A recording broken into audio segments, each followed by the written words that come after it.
በመላው ዓለም የምትገኙ ውድ ኢትዮጵያውያን እንደምን ቆይታችኋል? በዛሬው ዕለት ህዳር 3 2018 ከተሰሙ መረጃዎች ጋር ተመልሰናል።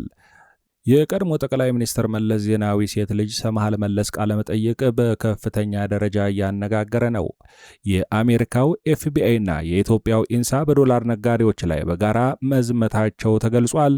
በአሜሪካ ሚኒያፖሊስ ከተማ የሚገኙ የሐዋላ ድርጅቶች ላይም ከባድ ምርመራ ተጀምሯል። በመተማ በግፍ የተገደለውን የጤና ባለሙያ ተከትሎ የሆስፒታሉ ማህበረሰብ በከፍተኛ ሐዘንና ቁጣ መዋጡ ተገልጿል። የሆስፒታሉ ማህበረሰብም ወደ አደባባይ በመውጣት ቁጣውን ገልጿል።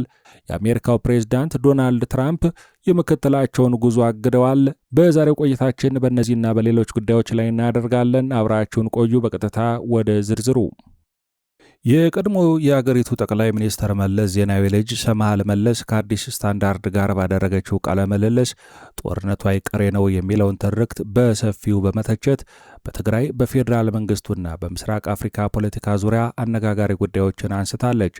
ሰምሃል መለስ ጦርነቱ አይቀሬ ነው የሚለው ስጋት ሆን ተብሎ የሚፈጠር ትርክት ነው ትላለች።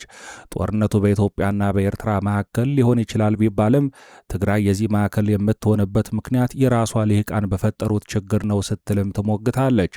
የትግራይ ልሂቃንንም ብቃት የጎደላቸውና ስግብግብ በማለት የገለጸችው ሰምሃል መለስ ለኢትዮጵያና ለኤርትራ የውክልና ጦርነት ወይም ፕሮክሲዋር ለማድረግ የሚያደርጉት መሻማት ዋጋ እየተከፈለ ነው ስትል ወቅሳለች።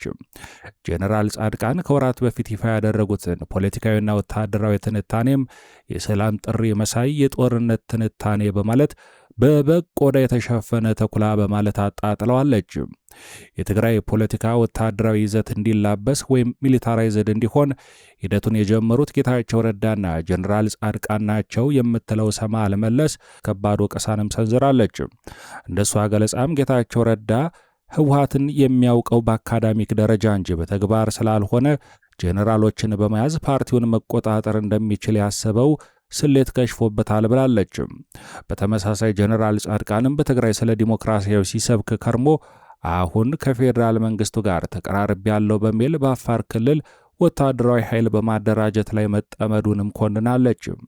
ሰምሃል መለስ በቃለ መጠይቁ ካጋለጠቻቸው ጉዳዮች መካከልም የብልጽግና ፓርቲ አስተዳደር ለሚፈጽማቸው ድርጊቶች የሚጠቀሙት መለኮታዊ ፍቃድ የተሰኘ ርዕዮተ ዓለማዊ ሽፋን ነውም ብላለች።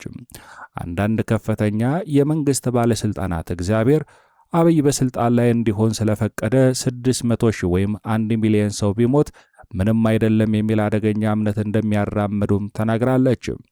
ይህ አስተሳሰብ የብልጽግና ፓርቲ ዋነኛ አንቀሳቃሽ ኃይል ነው ያለችው ሰምሃል መለስ የዓለም ፍጻሜ ወይም ስካቶሎጂ አስተሳሰብ አካል መሆኑን ማስረድታለች።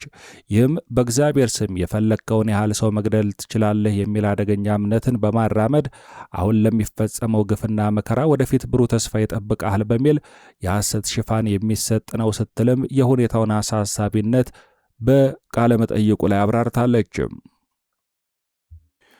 የአሜሪካው ኤፍቢአይ እና የኢትዮጵያው ኢንሳ በዶላር ነጋዴዎች ላይ በጋራ ዘመቱ።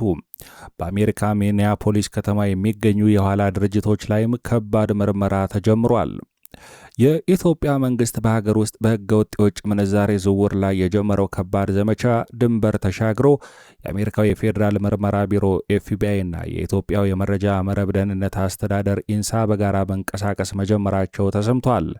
ይህ የተቀናጀ ኦፕሬሽን በተለይም በሕገወጥ መንገድ ዶላር ወደ ኢትዮጵያ የሚልኩ የሐዋላ ድርጅቶችን ኢላማ ያደረገ መሆኑ ታውቋል። ከሰሞኑ የኢትዮጵያ መንግስት በጥቁር ገበያ ላይ ባካሄደው ዘመቻ ከ200 በላይ ተጠርጣሪዎችን በቁጥጥር ስር መዋሉን ተከትሎ ኢንሳ ለጉዳዩ ቅርበት ያላቸው መረጃዎችን ለአሜሪካው ኤፍቢአይ ማጋራቱ ለዚህም የጋራ ዘመቻ መጀመሩ መንስኤው እንደሆነ ተነግሯል። በዚህም መሰረት ኤፍቢአይ በአሜሪካ ሚኒያፖሊስ ከተማ በሚገኙ 3 የገንዘብ ማስተላለፊያ ወኪሎች ወይም የሐዋላ ድርጅቶች ላይ ጥብቅ ምርመራ እያካሄደ መሆኑን መረጃዎች አመላክተዋል። ምርመራው በዋናነት የሚያተኩረው እነዚህ ድርጅቶች ከኢትዮጵያዊው የጥቁር ገበያ መረብ ጋር ባላቸው ግንኙነት ላይ እንደሆነም ታውቋል። ከወራት በፊት የኢትዮጵያ ብሔራዊ ባንክ መሰረታቸውን ሶማሌ ባደረጉ 3 የሐዋላ ድርጅቶች ላይ እገዳ መጣሉ የሚታወስ ሲሆን በዚህ እገዳ ላይ በዛሬው ዕለት አዲስ መግለጫን ሰጥቷል። ምንም እንኳን ኢንሳ የትኞቹ የሐዋላ ድርጅቶች ላይ ምርመራ እንዲያደርግ ለኤፍቢአይ ጥቆማ እንደሰጠ በይፋ ባይገልጽም በቅርቡ በአዲስ አበባና በሌሎች ከተሞች ባካሄደው ኦፕሬሽን የውጭ አገር ዜጎችን ጨምሮ ከ100 በላይ ግለሰቦችን በቁጥጥር ስር መዋሉንና ከ500 በላይ የባንክ ሂሳቦችን ማገዱን ይፋ ማድረጉ ይታወሳል። በመንግስት የባንክ ምንዛሬ ተመንና በጥቁር ገበያ መካከል ያለው የሰፋ ልዩነት በርካታ ዜጎች ህገወጥ የገንዘብ ዝውውርን እንዲጠቀሙ ሲያስገድድ መቆየቱም ይታወቃል። በዚህ ስልትም በአሜሪካ የሚገኙ አስተላላፊዎች ዶላሩን ሲቀበሉ በኢትዮጵያ ያሉ ወኪሎቻቸው ደግሞ ብሩን ለተቀባዩ ወገን በማድረስ በትብብር ሲሰሩ ቆይተዋል። የኤፍቢአይ በዚህ ዘመቻ ውስጥ መሳተፍ ጉዳዩ ከተራ የጥቁር ገበያ ወንጀል የዘለለና ከሽብርተኝነት ፋይናንስ ጋር ሊያያዝ እንደሚችል አመላካች ነው ተብሏል። በቅርቡ ጠቅላይ ሚኒስትር አብይ አህመድ በፓርላማው ባደረጉት ንግግር የሻዕቢያ ወኪሎች ናቸው ያሏቸውን አካላት በብላክ ማርኬት ዝውውር ላይ ተሰማርተዋል ሲሉ በፓርላማው ክስ ማቅረባቸው ይታወሳል። ከጉዳዩ ጋር በተያያዘ በዛሬው ዕለት የኢትዮጵያ ብሔራዊ ባንክ ባወጣው ይፋዊ መግለጫ ከዚህ ቀደም መሰረታቸው ሶማሌ ከነበሩ 3 የታገዱ የኋላ ታግደው የነበሩና መቀመጫቸውን አሜሪካ ያደረጉ ራማዳፔ ወይም ካህ የተባለውን የገንዘብ አስተላላፊ ድርጅት አስፈላጊውን የቁጥጥርና ክትትል ሂደት አጠናቋል ካለ በኋላ በሕጋዊዎቹ ዝርዝር ውስጥ በድጋሚ እንዲካተት ማድረጉን ዛሬ ባወጣው መግለጫ ላይ ይፋ አድርጓል። ሕጋዊ ድርጅቶችን መጠቀምም ሕገወጥ የገንዘብ ዝውውርንና አሸባሪነትን በገንዘብ መደገፍን ለመከላከል ይረዳል ሲል ነው ዛሬ ባወጣው መግለጫ ላይ ጉዳዩ ከሽብርተኝነትም ጋር የተያያዘ ሊሆን እንደሚችል የገለጸው።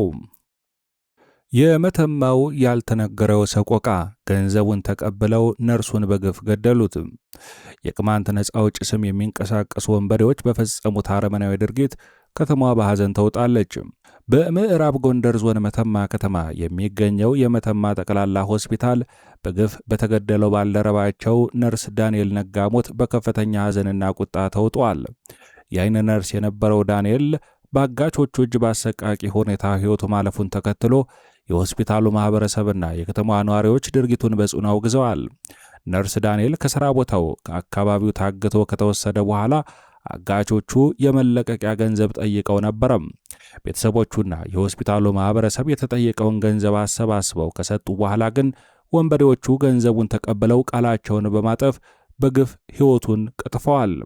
ይህ አረመናዊ ድርጊት ያስቆጣቸው የሆስፒታሉ ሠራተኞችና የከተማዋ ነዋሪዎችም ሻማ በማብራትና በአደባባይ በመውጣት ድርጊቱን በጽኑ ሲያወግዙ ውለዋል።